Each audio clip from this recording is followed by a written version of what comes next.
So guys, narito na tayo sa may San Tonghel at may nakita tayo yung isang baby dyan ng ating Christmas gift giving, si Nanay. Ang haba ng ating nilakbay ay nakakita tayo ng isang.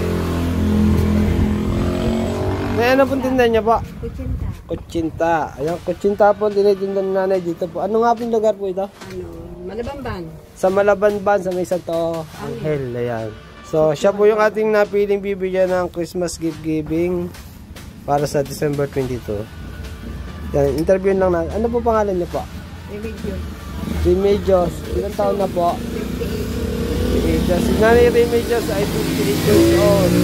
May anak. Ilan po anak? 4 naman tayo. Dito 3 na po. Sa Nabukag. May boy pa po asawa. Okay po po.